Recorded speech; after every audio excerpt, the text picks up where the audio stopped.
The Cheshire Jets are currently setting the pace in the BBL Championship, but just 3 years ago they almost disappeared into oblivion. Club director Pete Hawkins was then one of a dedicated band of fans who came together to save the club, and this week Jetstream is at the leafy offices of the Cheshire Jets to ask what it was like going from the bleachers to the boardroom. Pete, welcome to Jetstream. Thank you.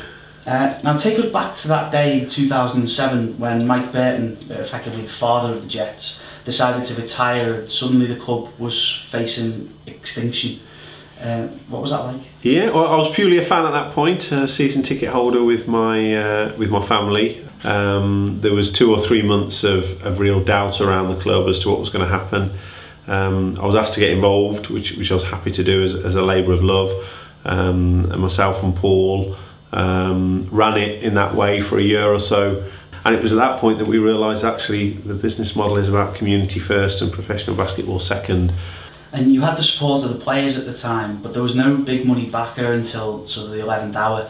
How difficult was it to stay positive and keep the club on an even keel during that time? The club was always going to run, so we having had a lot of time with Mike and with Paul, with the key supporters, so Andy Green and Debs Nash, we'd made the decision that it was going to run.